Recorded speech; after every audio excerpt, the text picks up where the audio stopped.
শোনো বিনোদ, কাল পূর্ণিমার রাত, আকাশে টলমলে চন্দ্রগ্রহণ, চারপাশে চাঁদের আলোয় আলোকিত হয়ে উঠবার পর আবার আকাশ যখন চাঁদকে গ্রাস করবে, তখন চারপাশে ঘন কালো অন্ধকারে ছেয়ে যাবে। ঠিক তখনই তোমাকে তোমার কাজ করতে হবে। যথাজ্ঞা গুরুজি। এ দিন যে আমার কাছে বহু মূল্যবান। কত প্রতীক্ষার পরে এই দিনটি আসতে চলেছে আমার জীবনে। শোনো বিনোদ, তোমাকে বলি, সাধুরা আধ্যাত্মিক জ্ঞানের অধিকারী হয়, কিন্তু সাধুরা কখনো মানুষের ক্ষতি চায় না। এতদিন ধরে আপনার চরণে পড়ে থেকে সে কথা আমি বুঝে গেছি গুরুজি। মানব সেবাই যে পরম ধর্ম। জীবে প্রেম করে যেই জন, সেই জন সেবিছে ঈশ্বর। মানুষের মঙ্গল কামনায় মানুষের পাশে দাঁড়াতে হবে, তাদের বিপদ আপদ থেকে উদ্ধার করতে হবে। আপনার কথা আমি অক্ষরে অক্ষরে পালন করবার চেষ্টা করব গুরুজি।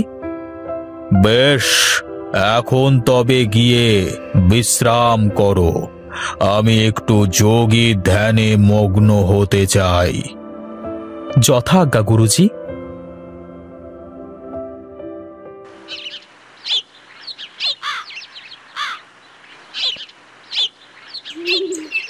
গিন্নি, তোমার হাতের কাজ কত দূর? এই তো আর একটু হলেই হয়ে যাবে। তুমি আজ বেশ তাড়াতাড়ি চলে আসলে যে? বাজারে মানুষের ভিড় দেখে আসলাম গিন্নি। হাত চালিয়ে কাজ করো, আজ একটু সকাল সকাল গিয়ে বসতে হবে।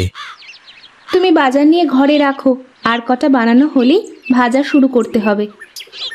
বেশ বেশ, তাহলে তাই করি।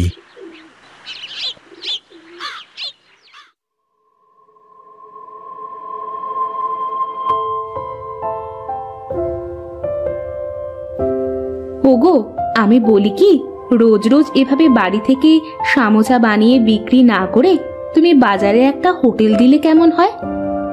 কি যে বলো গিন্নি, একটা হোটেল দিতে গেলে কত টাকার দরকার জানো তো? তা তো লাগবেই, কিন্তু তাই বলে কি এইভাবেই চলবে নাকি আমাদের? শোনো গিন্নি, মানুষ লোভে পড়ে ভুল করে।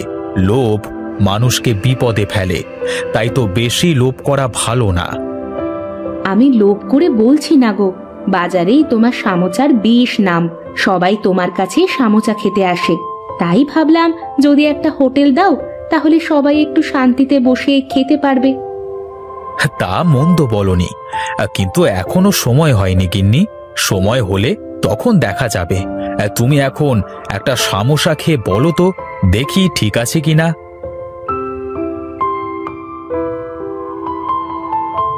কি সব ঠিকঠাক আছে তো? তার বলতে একদম ঠিকঠাক আছে, আর একটু কড়া করে ভাজো। না না, বেশি কড়া করে ভাজলে সবাই আবার খেতে পারে না। এরকমই ঠিক আছে। আজ তোমার জীবনের অনেক গুরুত্বপূর্ণ দিন বিনোদ। আজকের দিনে তোমাকে নতুন করে জন্ম নিতে হবে। মানুষ হয়ে মানুষের সেবায় নিজেকে সঁপে দিতে হবে। আপনার আশীর্বাদ পেলে আমি সব করতে পারবো গুরুজি। এই ধরাধামে মানুষ এসেছে অতিথি হয়ে, এসেছে খালি হাতে, যাবেও খালি হাতে। তাই তো শূন্য হাতে চলতে শিখতে হবে। মানুষের সেবা করে যদি পুণ্য মেলে, তাহলে মানুষ কেন মানুষের ক্ষতি করে গুরুজি? মানুষ অবুঝ, ওরা বুঝেও বুঝতে চায় না। দেখো না, মানুষ কেমন গাছপালা কেটে বন জঙ্গল সব ধ্বংস করে ফেলছে, অথচ তারা একটা বারও ভাবে না যে এই গাছ না থাকলে অক্সিজেনের অভাবে আমাদেরও যে মরতে হবে। সবাই যদি আপনার মতো করে ভাবতো, তাহলে হয়তো জগতে মানুষ অনেক সুখে থাকতে পারত। এই জন্যই তো এই ধরায় কিছু ভালো মানুষের আগমন হয়, যারা সবাইকে বোঝাতে চেষ্টা করে। গুরুজি, আজ রাতে চন্দ্রগ্রহণ হবে, তার আগে আমাকে আপনার আশীর্বাদে তুষ্ট করুন। সদা মঙ্গলকামী হও বৎস, আমি আশীর্বাদ করি। দাদা, তোমার হাতের সামোসার তুলনা হয় না, মনে হয় খেয়েই যাই। হ্যাঁ রে, খাবি খাবি, যত ইচ্ছে তত খাবি, পেট পুড়ে খাবি, খেতে আবার সমস্যা কোথায়? শুধু খেয়ে গেলেই তো হবে না দাদা, তোমার টাকাও তো দেওয়া লাগবে, তাই না? টাকা আজ না হয় কাল দিবি, ও নিয়ে সমস্যা নেই। আসলে দাদা, সত্যি তুমি খুব ভালো মনের মানুষ। শোন হরিশ, মানুষ হয়ে যদি মানুষের পাশে দাঁড়াতে না পারি, তাহলে মানুষ হয়ে জন্ম নেওয়াটাই যে বৃথা। তোমার মতো করে কজনাই বা ভাবে দাদা, সবাই যদি তোমার মতো করে ভাবতো, তাহলে কি আর আজ তোমাকে এইখানে বসে সামোসা বিক্রি করা লাগতো? বাদ দিও সব কথা, কপালে যা লেখা থাকে তাই করতে হয়। আমার কপালেও হয়তো এই লেখা ছিল। সত্যি দাদা, সত্যি তোমাকে যত দেখি তত অবাক হই। মাঝে মধ্যে ভাবি, আমিও যদি তোমার মতো হতে পারতাম। কেউ কারোর মতো হতে পারে না রে, তুই যেমন তেমনই ভালো। চাইলে তোর জায়গা থেকেও তুই ভালো কিছু করতে পারিস। ঠিকই বলেছ দাদা, এই নাও তোমার সামোসার টাকা। আমার আবার ওদিকে দোকান খালি পড়ে আছে, পরে কথা বলবো, কেমন?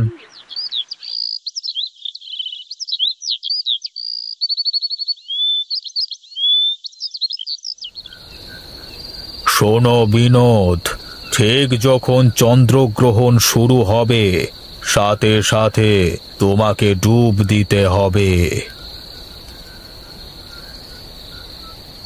ওই তো গুরুজি, চন্দ্রগ্রহণ শুরু হয়ে গেছে। এবার তুমি ডুব দিতে পারো বিনোদ।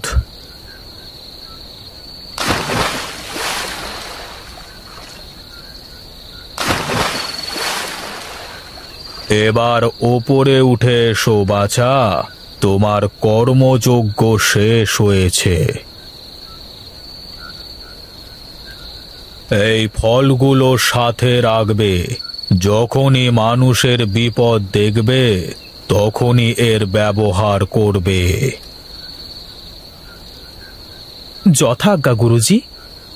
চলো এবার তোমাকে তোমার পথের দিশা বলি।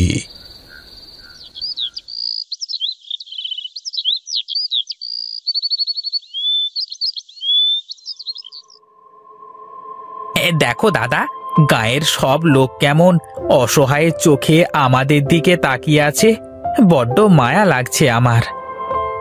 শুধু মায়া লাগিয়ে তো আর ওদের পেটের ক্ষুধা মেটানো যাবে না, তার জন্য খাবারের ব্যবস্থাও তো করতে হবে। এখন তাহলে আমরা কি করতে পারি দাদা? বাঁধ ভেঙে তো মাঠের সব ফসলাদি নষ্ট হয়ে গেছে, সবাইকে দিনের পর দিন না খেয়ে থাকতে হবে। আমাকে কিছু ভাবতে দে, দেখি কি করা যায়।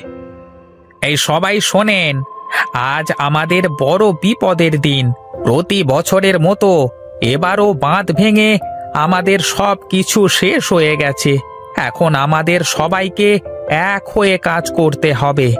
আপনারা সবাই আমাদের সাথে আছেন তো? সবাই শোনেন, আজ থেকে আমরা গাঁয়ের লোকেরা সবাই একসাথে মিলে রান্না করে খাবো। যার যার ঘরে যা আছে সবাই একসাথে করে খেলে বেশ কিছুদিন পার করে দিতে পারবো। ততদিনে আবার আমাদের জমিতে ফসল চাষ করতে পারবো। আমরা সবাই সবার বিপদে পাশে দাঁড়াবো, কারোর কোনো ক্ষতি হতে দেব না।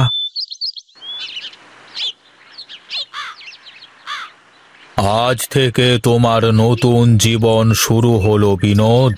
তুমি এখন আর তোমার না, তুমি মানব জাতির কল্যাণের জন্য তোমাকে মানব সেবা করে যেতে হবে। জীবন থাকতে আমার এই পণ থেকে আমি পিছু পা হব না গুরুজি। আপনি আমাকে আশীর্বাদ করুন। যাও, সদা মঙ্গল হোক তোমার। তুমি এখন এখান থেকে প্রস্থান করো, বিশ্ব ব্রহ্মাণ্ডকে তোমার করে নাও।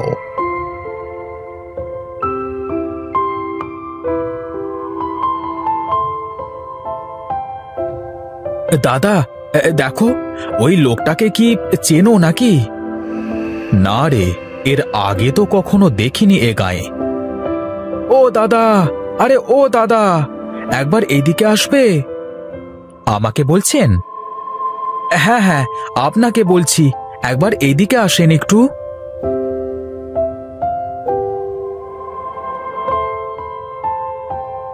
আগে বলুন, আমি আপনাদের জন্য কি করতে পারি? না না, তেমন কিছু করা লাগবে না। আপনাকে তো চিনতে পারলাম না। এ গায়ে নতুন নাকি? আগে হ্যাঁ, তবে এ গায়ে থাকতে আসিনি। আমি এক যাযাবর, গ্রামে গ্রামে ঘুরে বেড়াই, মানুষের উপকারে আসবার চেষ্টা করি। বাহ বাহ, আপনি তো বেশ ভালো মানুষ মনে হচ্ছে। আমি আমার গুরুজির থেকে পঞ্চতন্ত্র সাধন করে মানব সেবার ব্রত নিয়ে বের হয়েছি। আমার যে মানব সেবায় মুক্তি মিলবে। সঠিক সময়ে আপনার আগমনে আমরা ধন্য। আপনি যদি কিছু মনে না করেন, তাহলে আজ আমার বাড়িতে আপনাকে আতিথেয়তা করতে চাই।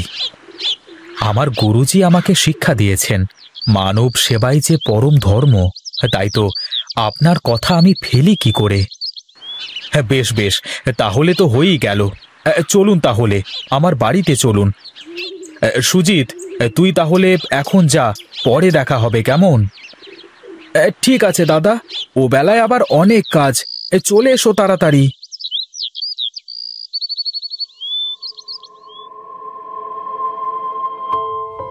দাদা, আপনি যদি এই গরিবের বাড়িতে কিছু মুখে দেন তাহলে খুশি হব।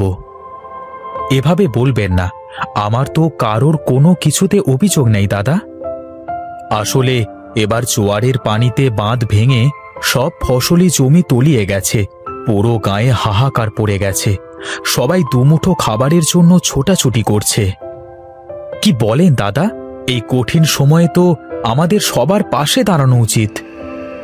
হ্যাঁ দাদা, সেই জন্যই তো আমরা ঠিক করেছি রোজ আমরা গাঁয়ের লোকেরা একসাথে রান্না করে খাবো। যার ঘরে যা আছে তাই দিয়ে এক এক করে দিন পার করব। বাহ বাহ, খুবই চমৎকার বুদ্ধি। মানুষ হয়ে যদি মানুষের উপকারী না আসতে পারি, তাহলে এ জীবনের মূল্য কি? আমি চাই আপনিও আমাদের সাথে এই মহাভোজে থাকবেন। শুধু থাকবই না, আমাকে একটা কাজের অনুমতি দিতে হবে। বলুন বলুন, কি অনুমতি চান আপনি বলুন। এই কদিনের জন্য গায়ের সবাইকে আমি খাওয়াতে চাই। আমি মনে হয় পারবো সবাইকে খাওয়াতে। কিন্তু তা কি করে সম্ভব? আপনার সাথে তো কোনো দানা পানিও নেই। হ্যাঁ, ও চিন্তা আপনাকে করতে হবে না দাদা, শুধু রান্নার সময় আমাকে কাজ করতে দিলেই হবে। বেশ বেশ, তাহলে তো ভালোই হবে। এই কঠিন বিপদের সময়ে আপনি আমাদের পাশে এভাবে দাঁড়াবেন আমি ভাবতেই পারিনি। চলুন, এখন একটু বিশ্রাম করবেন। দাদা, এভাবে খালি পানি জাল দিয়ে কি খাবার হবে? হবে হবে, কেউ একজন হাতল দিয়ে পানিটা নাড়তে থাকো দেখি।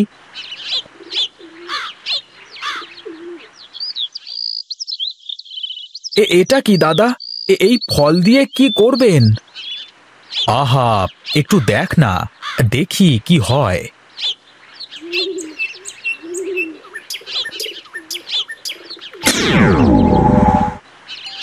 এ কি? হ্যাঁ, আমার তো বিশ্বাসই হচ্ছে না। এটা কি জাদু নাকি? না না দাদা, এটা কোনো জাদু না।